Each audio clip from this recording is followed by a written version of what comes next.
कलयुग कलंकित काल के युग में कोई किसी को जाने या न जाने, पर हम जानते हैं हर एक प्राणी मदिरा सेवन करने वाले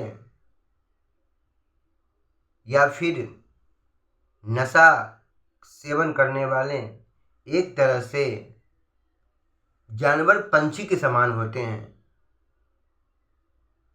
जैसे हम शराब पीते हैं और चखना के लिए हम धूम्रपान जैसे सिगरेट, खैनी, गुटखा, ऐसे कई धूम्रपान हम चखना के लिए सेवन करते हैं।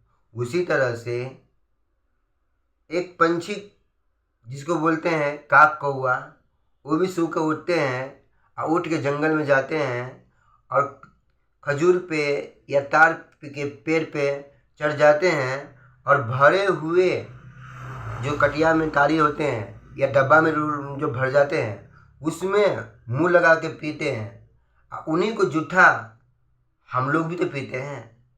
और फिर वो नीचे जब उतरते हैं तो उनका तो हो गया ये तारी सेवन तो करते हैं, इसके बाद नीचे जब उतरते हैं तो फिर वो क्या चखना में वो जो हम लोग बाथरूम करते हैं, जिसको हम लोग गूं करते हैं, वही खाते हैं।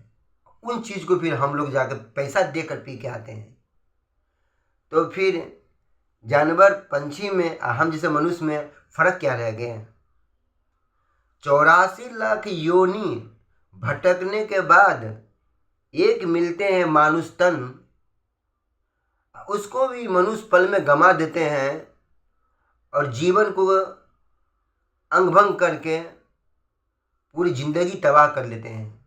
इसीलिए हम चाहते हैं कि हर एक प्राणी जहाँ तक हो सके अपने आप में सुधार करें और अपने भगवान प्रभु परमेश्वर जगत गुरु ये अल्लाह ताला जो जिसको मानते हैं वो उनके ही अधीन में उनका ही नमन, उनका ही सुमरन, उनके ही सलाम दुआ करें, क्योंकि ये जीवन अनमोल है, उसको हम लोग खो देते हैं।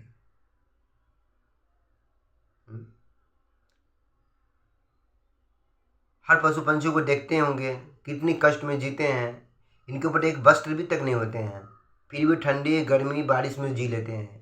मगर हम जैसे मनुष्य को देखो, हाथ दिया है, पाँव दिया है,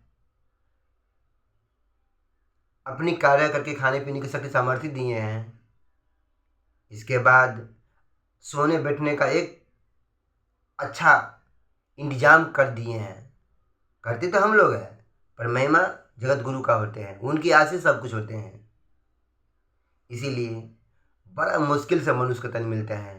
मेरे भाई बंधु संजनों, मैं आप लोग से निवेदन करते हैं कि आप लोग जहाँ तक हो सके सच्चाई, अच्छाई, न्याय पर चलने की कोशिश कीजिए, क्योंकि ये किराए के घर में हम लोग आए हुए हैं और किराए घर जब किराए का हम लोग का पुर जाएंगे तो इस घर को छोड़ के अपने स्थान जाएंगे जहाँ से हम लोग आए हुए हैं। इसीलिए हम आप लोगों से निवेदन करते हैं कि सच्चाई, अच्छाई, न्याय को अपनाओ और हर बुराई का रास्ता छोड़ के धर्मी बन जाओ।